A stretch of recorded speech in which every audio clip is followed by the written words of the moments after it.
जय हिंद साथियों।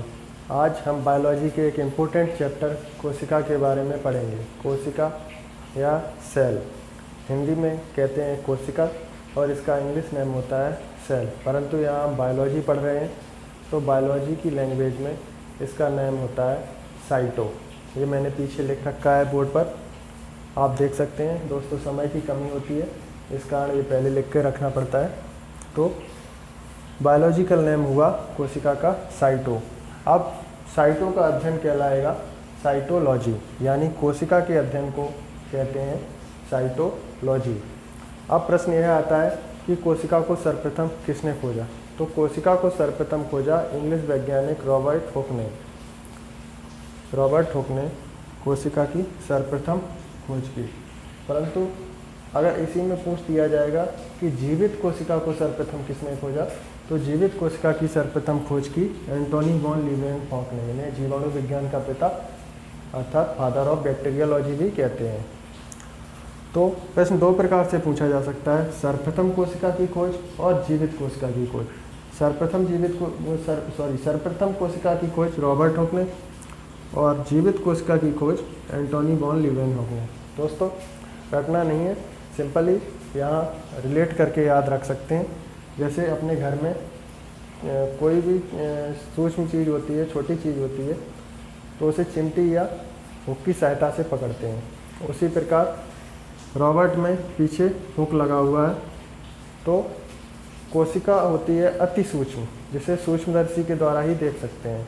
तो कोई भी छोटी चीज़ पकड़ने के लिए हुक, इस प्रकार रिलेट करके याद रख सकते हैं। और यहाँ हॉक याद रखेंगे, हुक और हॉक, ठीक है। उसके बाद दो वैज्ञानिक आए जर्मनी के, स्लाइडेन व स्वान। इन्होंने कोशिका का सिद्धांत दिया। प्रश्न पूछा जाता है कि कोशिका का सिद्धांत किसने दिया? तो स्लाइडेन व स्वान ने, ये दोनों जर्मनी से थे। तो इन्होंने बताया कि कोशिका से ही संपूर्ण शरीर का निर्माण हुआ है। यही कोशिका सिद्धांत था। हमारे शरीर में त्वचा है, हड्डी है, कुछ भी A to Z, तो वो कोशिका से मिलकर ही बना हुआ है, ठीक है। अब यहाँ मैंने समझने के लिए बना रखा है कि जैसे कई ईंटों को मिलाकर एक दीवार का निर्माण करते हैं, उसी प्रकार दीवारों को जब मिलाते हैं तो एक कमरे का निर्माण हो जाता है। और कई कमरों को जब सिस्टमेटिक ढंग से, सुव्यवस्थित ढंग से सजा देते हैं तो एक घर का निर्माण हो जाता है। उसी प्रकार कई कोशिकाओं से मिलकर एक ऊतक का निर्माण हो जाता है। ऊतक एक आगे चैप्टर है पूरा, आगे हम समझेंगे ऊतक के बारे में। तो कोशिका से मिलकर ऊतक यानी टिश्यू, और कई ऊतक मिलकर अंग का निर्माण करते हैं। अंग जैसे हाथ है, पैर है, आँख है, कुछ भी है वो अंग है। और कई अंगों से मिलकर एक संपूर्ण शरीर का निर्माण हो जाता है। आई होप समझे होंगे आप। अब प्रश्न दो प्रकार से पूछा जा सकता है, ओवरऑल सबसे छोटा और सबसे बड़ा कोशिका, और मानव में सबसे छोटी सबसे बड़ी कोशिका। तो यहाँ मैंने ओवरऑल संसार में लिख रखा है और यहाँ केवल मानव में है। तो सबसे छोटी कोशिका होती है माइक्रोप्लाज्म की। ये एक यूनिसेलुलर होता है, जिसे हम नग्न आँखों से नहीं देख सकते, सूक्ष्मदर्शी के द्वारा इसे देखा जा सकता है। तो सबसे छोटी कोशिका होती है माइक्रोप्लाज्म की। सबसे बड़ी कोशिका होती है शुतुरमुर्ग के अंडे की, ठीक है। अब मानव में सबसे बड़ी कोशिका होती है फीमेल के ओवम की, यानी अंडाणु की। और सबसे छोटी कोशिका होती है मेल के स्पर्म की, यानी शुक्राणु की। अब प्रश्न पूछ दिया जाएगा कि सबसे लंबी कोशिका, तो सबसे लंबी कोशिका होती है तंत्रिका तंत्र, यानी स्नायु की। ये हमारे ब्रेन में पाई जाती हैं, इन्हें इंग्लिश में न्यूरॉन सेल कहा जाता है। ये सबसे लंबी कोशिकाएं होती हैं। अब कई लोग कंफ्यूज हो जाते हैं सबसे बड़ा और सबसे लंबा में, तो यहाँ कंफ्यूज नहीं होना है। सबसे बड़ा जो एरिया वाइज बड़ा होता है वो उसे सबसे बड़ा बोलते हैं, और जो किसी पर्टिकुलर एक ही दिशा में विकास होता है जिसका, वो लंबा होता है। जैसे उदाहरण के लिए समझिए, कुतुब मीनार लंबी है, ठीक है, और लाल किला बड़ा है। उसी प्रकार सबसे बड़ी कोशिका पूछ देगा तो फीमेल के ओवम की, और सबसे लंबी कोशिका तंत्रिका तंत्र की। ये मानव में है, लेकिन यहाँ ओवरऑल है। सबसे बड़ी कोशिका शुतुरमुर्ग के अंडे की और सबसे लंबी कोशिका तंत्रिका तंत्र की। या आई होप समझे होंगे, लंबा और बड़ा में कंफ्यूज नहीं होना है। आप पूछ देगा विभाजन रहित कोशिका, जिसमें कोई विभाजन ना हो, तो विभाजन रहित कोशिका होती है तंत्रिका तंत्र की। विभाजन का मतलब एक कोशिका से दो नई कोशिकाओं का निर्माण हो जाना। जिस कोशिका से दो नई कोशिकाओं का निर्माण होता है उन दो कोशिकाओं को डॉटर सेल बोलते हैं, और जिससे निर्माण होता है उसे मदर सेल बोलते हैं। तो कोशिका जिसमें विभाजन होता ही नहीं है वो होता है तंत्रिका तंत्र, यानी ब्रेन में पाई जाती है, न्यूरॉन सेल बोलते हैं। इसलिए मानव की चोट लगने पर, सर में अगर गहरी चोट लग जाती है तो शीघ्र अतिशीघ्र मृत्यु हो जाती है। अब पूछ देगा कि सबसे तेज विभाजन कहाँ होता है, मानव के कौन से अंग की कोशिकाओं में सबसे तेज विभाजन होता है। तो लीवर होता है, उसमें हिंदी में यकृत बोलते हैं या जिगर बोलते हैं। तो लीवर में सबसे तेज विभाजन होता है। आई होप समझे होंगे, आप स्क्रीनशॉट ले सकते हैं। दोस्तों अब हम समझते हैं कोशिकांग के बारे में। कोशिकांग यानी कोशिका के अंगों के बारे में। तो सर्वप्रथम हम देखते हैं कोशिका झिल्ली। कोशिका झिल्ली या सेल मेम्ब्रेन। प्रश्न पूछ दिया जाता है कि सेल मेम्ब्रेन का निर्माण किससे होता है, तो इसका निर्माण प्रोटीन से होता है। प्रोटीन से ही सेल मेम्ब्रेन का निर्माण होता है। ये जंतु और पादप दोनों में पाई जाती है। जंतु यानी जीव जंतु, जिसमें मानव भी आता है, और पादप यानी पेड़ पौधे, तो ये दोनों में पाई जाती है। जंतु और पादप दोनों में पाई जाती है। ये अर्धपारगम्य होती है। ये अर्धपारगम्य संरचना होती है, झिल्ली नुमा संरचना होती है। अर्धपारगम्य का मतलब है कि यह कुछ निश्चित पदार्थों को ही अंदर आने देती है और निश्चित पदार्थों को ही बाहर जाने देती है। कोशिका के सभी अंग, जैसे माइटोकॉन्ड्रिया, गोल्गी बॉडी, सेंट्रोसोम आदि, इसी के अंदर ही पाए जाते हैं। अब सेकंड नंबर पर आ जाता है कोशिका भित्ति। कोशिका भित्ति या सेल वॉल, तो ये सेलुलोज की बनी होती है। ये केवल पादपों में पाई जाती है। तो यहाँ ये प्रोटीन की बनी हुई थी, यहाँ सेलुलोज की बनी हुई है। सेल मेम्ब्रेन प्रोटीन की बनी हुई है और सेल वॉल सेलुलोज की बनी हुई है। ये जीव जंतु, ये जंतु और पादप दोनों में पाई जा रही थी, ये केवल पादपों में पाई जा रही है। ठीक है। पेड़ पौधों से रिलेटेड कई चीज़ें पूछी जाती हैं, जैसे कपड़ा में क्या पाया जाता है, नोटों में क्या पाया जाता है, नोट यानी रुपए, और कागज़ में क्या पाया जाता है। तो ये सभी पेड़ पौधों से बनते हैं। तो इनमें आंसर अपन मारेंगे सेलुलोज। ठीक है। अब कोशिका भित्ति का कार्य क्या होता है, ये आकार व सुरक्षा प्रदान करता है। जैसे जो पेड़ पौधे होते हैं उनकी कोशिकाएं जीव जंतु की कोशिकाओं से बड़ी होती हैं, क्योंकि पेड़ पौधे विशाल आकार के होते हैं और जीव जंतु छोटे होते हैं। तो इसमें डबल झिल्ली पाई जाती है, यानी कोशिका झिल्ली भी पाई जाती है और इसी के बाहर एक कोशिका भित्ति पाई जाती है। ये पेड़ पौधों यानी पादपों में कोशिका भित्ति और कोशिका झिल्ली दोनों हो गई, और जंतुओं में केवल कोशिका झिल्ली हो जाएगी। ठीक है। अब प्रश्न आता है जीवाणु में। जीवाणु की कोशिका भित्ति किसकी बनी होती है, वो होती है पेप्टिडोग्लाइकन की, और कवक की काइटिन की। ठीक है।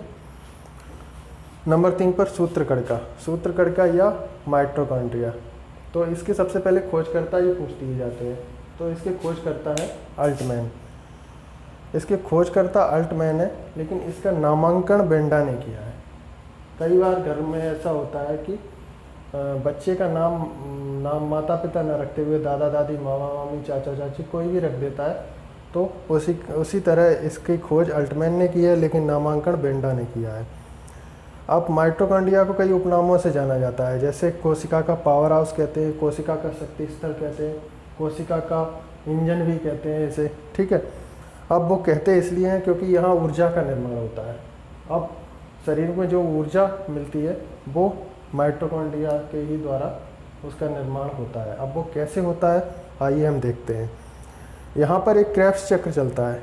ये क्रेब्स चक्र की खोज एक क्रेब्स नामक वैज्ञानिक ने की थी। ठीक है। तो उन्हीं के नाम पर इसे क्रेब्स चक्र कहा जाता है। क्रेब्स चक्र में क्या है कि एक चेन रिएक्शन होता है, चेन रिएक्शन होती है, उसमें ऑक्सीशोषण के द्वारा 24 एटीपी मिलकर एक ग्लूकोज को तोड़ते हैं, जिससे हमें ऊर्जा प्राप्त होती है। अपन सांस लेते हैं जो, उसमें ऑक्सीजन ग्रहण करते हैं, वो ऑक्सीजन हीमोग्लोबिन के द्वारा यानी ब्लड के द्वारा, ब्लड में हीमोग्लोबिन होता है, वो हीमोग्लोबिन के द्वारा कोशिका तक पहुंचाई जाती है। वो कोशिका तक एक्चुअली माइटोकॉन्ड्रिया तक पहुंचाई जाती है, और माइटोकॉन्ड्रिया में ऑक्सीशोषण होता है। ये हम श्वसन के चैप्टर में और विस्तार से पढ़ेंगे। फिलहाल ये समझिए कि वो ऑक्सीशोषण माइटोकॉन्ड्रिया के अंदर होता है, जहाँ 24 एटीपी मिलकर एक ग्लूकोज का निर्माण करते हैं, ग्लूकोज को तोड़ देते हैं, जिससे हमें ऊर्जा मिलती है। अब एक प्रश्न इसमें और रह जाता है, पूछ दिया जाता है कि माइटोकॉन्ड्रिया की आंतरिक दीवारों को क्या कहते हैं। तो माइटोकॉन्ड्रिया की जो आंतरिक दीवारें होती हैं उन्हें क्रिस्टी कहा जाता है। ठीक है। नंबर 4 पर गोल्जी कॉय, गोल्जी कॉय या गोल्जी बॉडी, इसकी खोज कैमिलो गोल्जी नामक एक वैज्ञानिक ने की थी, तो उन्हीं के नाम पर इसे गोल्जी कॉय, गोल्जी बॉडी या गोल्जी अपार्ट्स कहा जाता है। अब इसका कार्य होता है परिवहन का। यहाँ जो ऊर्जा निर्माण हो रही है माइटोकॉन्ड्रिया के द्वारा, ठीक है, वो ऊर्जा का परिवहन का कार्य गोल्जी कॉय या गोल्जी बॉडी करते हैं।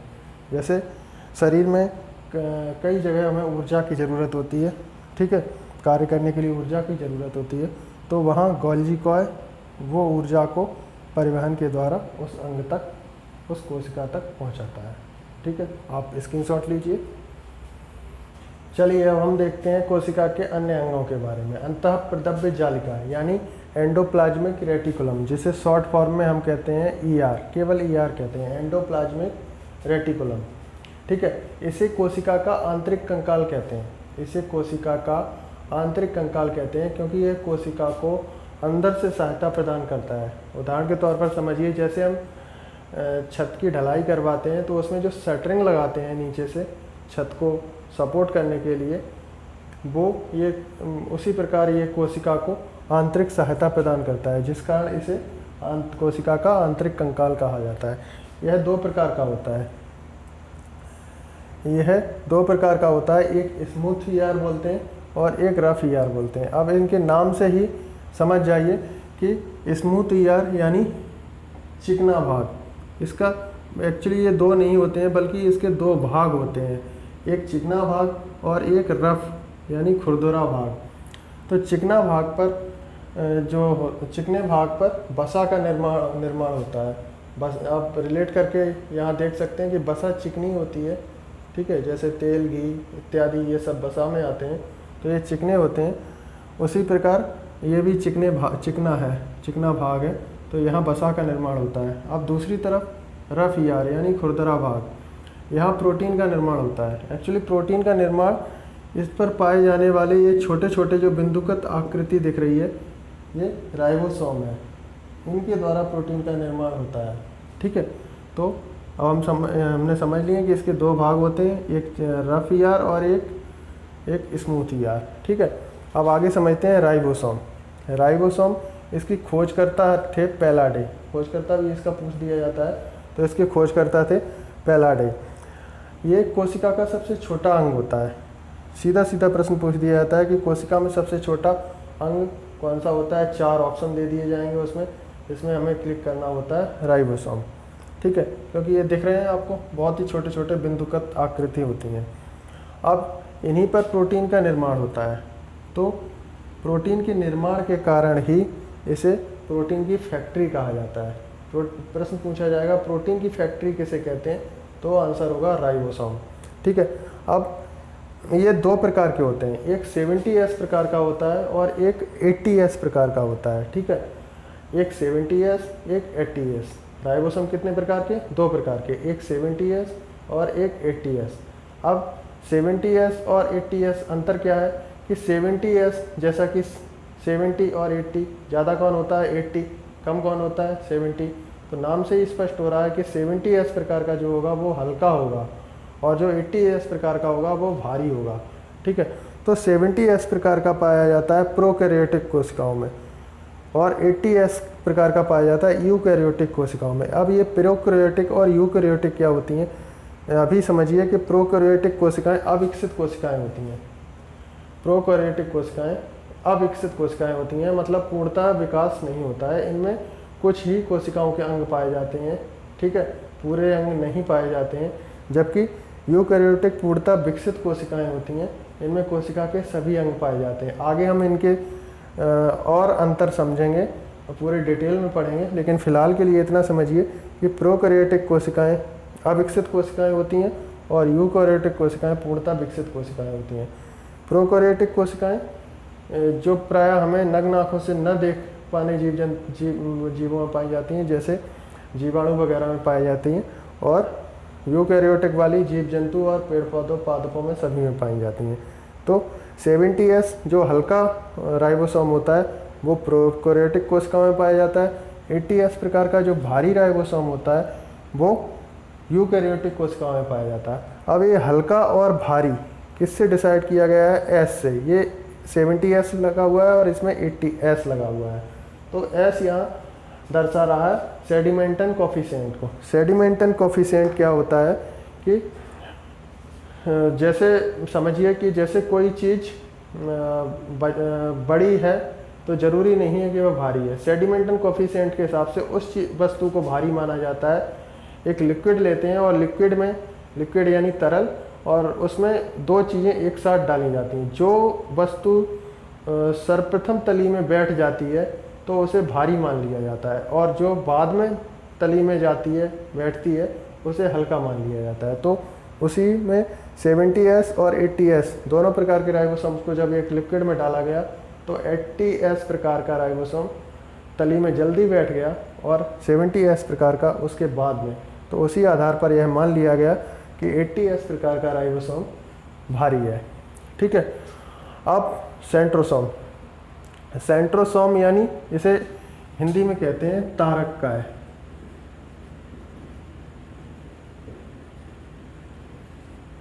ठीक है, इसकी खोज बोवेरी ने की थी।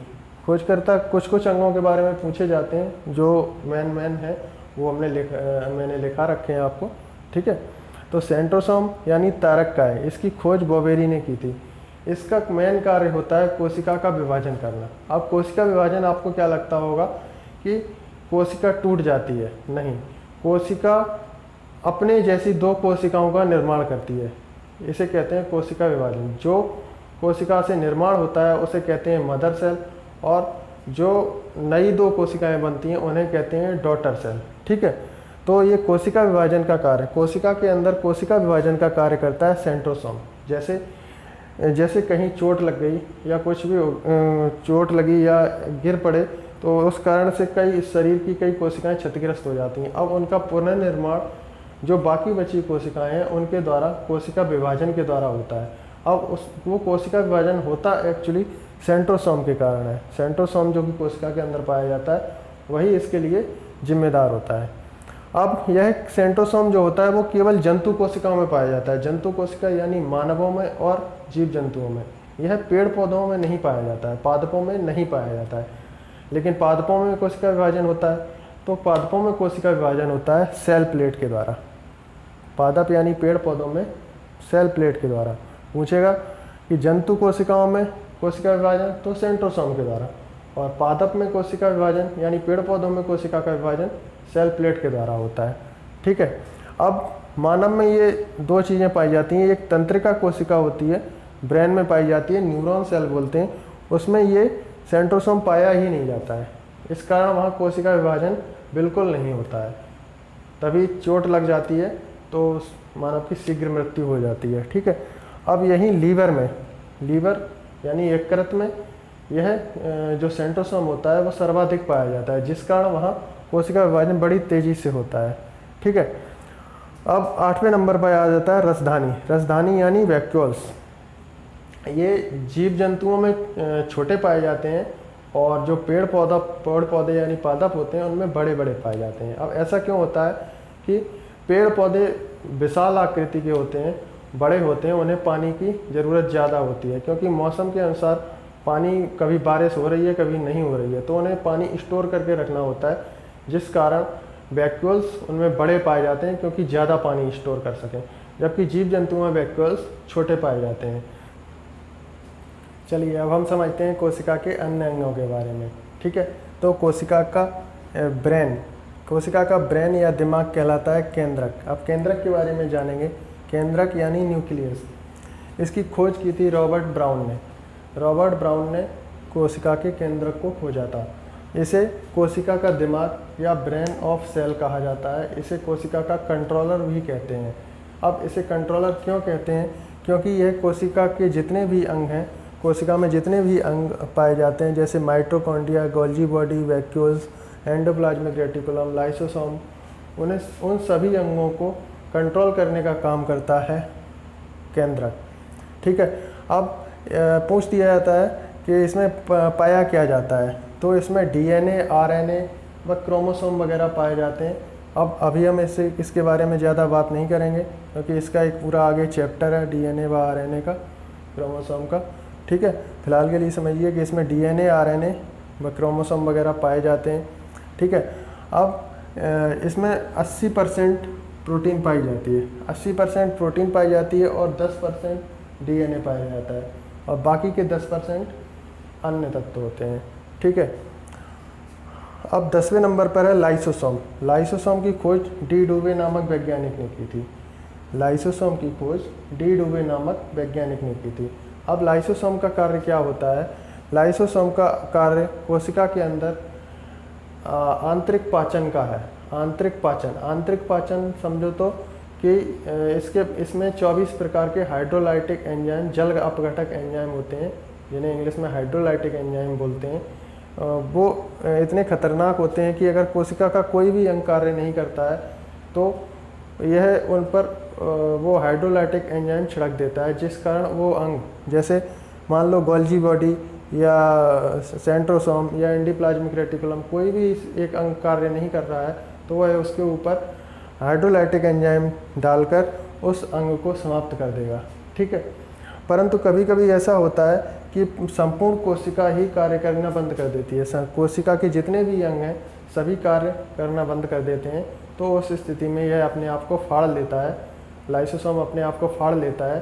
तो इसमें उपस्थित जो 24 प्रकार के हाइड्रोलाइटिक एंजाइम हैं वो सभी कोशिका अंगों पर गिर जाते हैं, जिस कारण वो पूरी कोशिका ही नष्ट हो जाती है। संपूर्ण जो कोशिका है वो नष्ट हो जाती है। फिर सेंट्रोसोम के द्वारा दोबारा से विभाजन होकर अन्य कोशिकाओं का निर्माण होता है, वो आगे की प्रक्रिया है। ठीक है, अब प्रश्न पूछ दिया जाता है कि एक अपने ब्लड में आरबीसी यानी रेड ब्लड कार्पल्स पाए जाते हैं, लाल रक्त कणिकाएं, उनमें लाइसोसोम होता ही नहीं है। आरबीसी में लाइसोसोम पाया ही नहीं जाता है। तो आरबीसी की जो उम्र होती है, लाइफ होती है, वो 120 दिन होती है। फिर उसके बाद क्या होगा? तो उसके बाद आरबीसी क्या होता है कि आरबीसी स्प्लीन में जाकर समाप्त हो जाती है। स्प्लीन को हिंदी में प्लीहा या तिल्ली भी कहते हैं। ये आरबीसी की कब्र कहते हैं। आरबीसी की कब्र स्प्लीन या प्लीहा या तिल्ली को कहते हैं। ठीक है, अब 11वें नंबर पर सीलिया व फ्लैजेला। सीलिया व फ्लैजेला एक बालनुमा संरचना होती है। ये मैंने यहाँ बना रखी है, बालनुमा संरचना होती है। ये क्या करती है कि कोशिका को थोड़ा सा मूवमेंट कराने के लिए सहायक होती है। ये उन्हीं कोशिकाओं में पाई जाती है जिन्हें मूवमेंट की थोड़ी सी आवश्यकता होती है। जैसे मेल का स्पर्म, उसमें मेल के स्पर्म की जो कोशिका होती है उसमें ये सीलिया व फ्लैजेला पाई जाएगी। हाँ, एक चीज़ और, ये केवल जंतु कोशिकाओं में ही पाई जाती है। ये प्लांट सेल में बिल्कुल नहीं मिलेगी आपको। ये केवल जो जंतु कोशिकाएं हैं, जैसे जंतु में मानव आता है और जीव जंतु भी आते हैं, इन्हीं में मिलेगी, प्लांट सेल में नहीं पाई जाती है। 12वें नंबर पर है लवक या प्लास्टिड। अब यहाँ समझिए कि लवक या प्लास्टिड ये केवल पादपों में पाया जाता है, ये जंतुओं में बिल्कुल नहीं पाया जाता है, केवल पादपों में पाया जाता है, यानी प्लांट सेल में पाया जाता है। और ये पादपों का सबसे बड़ा कोशिकांग होता है। मतलब पादपों का सबसे बड़ा कोशिकांग पूछेगा तो लवक होता है या प्लास्टिड होता है। ठीक है, अब ये 3 प्रकार का होता है: हरित लवक, अवर्णित लवक, वर्णित लवक, क्लोरोप्लास्ट, ल्यूकोप्लास्ट और क्रोमोप्लास्ट। ठीक है, सबसे पहले समझ लेते हैं क्लोरोप्लास्ट। क्लोरोप्लास्ट को पादप कोशिका की रसोई कहा जाता है। क्लोरोप्लास्ट जो हरित लवक होता है उसे पादप कोशिका की यानी प्लांट सेल की रसोई कहा जाता है। क्यों कहा जाता है? क्योंकि यह भोजन निर्माण का कार्य करता है। पेड़ पौधों के लिए भोजन निर्माण का कार्य फोटोसिंथेसिस क्रिया के द्वारा हरित लवक या जिसे क्लोरोप्लास्ट भी बोलते हैं, ये भोजन का निर्माण का कार्य करता है, जिसी कारण से इसे पादप कोशिका की रसोई कहा जाता है। अब ये पाया कहाँ जाता है? पेड़ पौधों की पत्तियों में पाया जाता है और तना में पाया जाता है, क्योंकि ये हरे कलर का होता है और हरे रंग की पत्तियाँ होती हैं, तना भी हरा होता है और उसी में पाया जाता है। दूसरा है ल्यूकोप्लास्ट, अवर्णित लवक। ये अवर्णित लवक, जैसे कि नाम से ही स्पष्ट है, अवर्णित लवक मतलब इसका कोई रंग नहीं होता है। ये केवल भोजन को संग्रह करने का कार्य करता है। हरित लवक भोजन का निर्माण करेगा और यह संग्रह करेगा। अवर्णित लवक भोजन को संग्रह करेगा। ये जड़ तथा फल में पाया जाता है। पेड़ पौधों की जो जड़ होती है और जो फल होते हैं उनमें ही पाया जाता है। नंबर 3 पर है वर्णित लवक यानी क्रोमोप्लास्ट। क्रोमोप्लास्ट का कार्य होता है रंग देना। जैसे फल को रंग देने का कार्य क्रोमोप्लास्ट के द्वारा होता है। जैसे गाजर को कैरोटीन, गाजर को जो रंग है वो कैरोटीन के कारण है। फलों का पीला रंग जैंथोफिल के कारण होता है। ये सभी क्रोमोप्लास्ट के कारण होता है। ठीक है। 13वें नंबर पर है जीव द्रव्य। जीव द्रव्य बहुत ही एक तरह से मुख्य अंग है कोशिका का। अब ये जीव द्रव्य का कार्य क्या है कि ये कोशिका को सूखने से बचाता है, क्योंकि इसमें 80% जल पाया जाता है। ये तरल गाढ़ा होता है, तरल गाढ़ा पदार्थ होता है जो कोशिका के अंदर पाया जाता है। इसे 2 भागों में बांटते हैं, एक कोशिका द्रव यानी साइटोप्लाज्म और दूसरा होता है केंद्रक द्रव यानी न्यूक्लियोप्लाज्म। ठीक है। अब जो कोशिका के अंदर है वो हो गया साइटोप्लाज्म यानी कोशिका द्रव, परंतु जो ये केंद्रक इसके अंदर है, केंद्रक के अंदर जो है उसे बोलते हैं केंद्रक द्रव या न्यूक्लियोप्लाज्म। तो ये हो गया न्यूक्लियोप्लाज्म, ये हो गया साइटोप्लाज्म। साइटोप्लाज्म और न्यूक्लियोप्लाज्म दोनों को मिला देंगे, हो जाएगा प्रोटोप्लाज्म। ठीक है। इसकी खोज की थी डुजार्डेन ने। खोजकर्ता अगर पूछेगा तो डुजार्डेन, और नामांकन किया था पुरकिंजे ने। कई किताबों में खोजकर्ता पुरकिंजे ही लिखे रहते हैं, लेकिन वो गलत है। खोजकर्ता इसके डुजार्डेन है और नामांकन इसका पुरकिंजे ने किया है। जीव द्रव्य को ही भौतिक जीवन का आधार कहा जाता है। बहुत प्रश्न सीधा पूछ दिया जाता है कि भौतिक जीवन का आधार क्या है, तो उसमें कई सारे ऑप्शन रहते हैं, लेकिन उसमें जीव द्रव्य जो ऑप्शन होता है उसी को हम क्लिक करते हैं। ठीक है। आप एक बार रिवाइज कर लीजिए कि जैसे ये कोशिकांग मैंने यहाँ बना रखे हैं, और mitochondria, Golgi body, vacuoles, ER, lysosome, ribosome, centrosome, plastid. तो माइटोकॉन्ड्रिया का कार्य होता है ऊर्जा निर्माण करना। ठीक है। माइटोकॉन्ड्रिया ऊर्जा निर्माण करना, गोल्जी बॉडी परिवहन का कार्य, वैक्यूल्स जल का स्टोर करना, एंडोप्लाज्मिक रेटिकुलम कोशिका का आंतरिक कंकाल, लाइसोसोम इसमें जलघटक एंजाइम पाए जाते हैं, कोशिका का एटम बम कहते हैं इसे। ठीक है।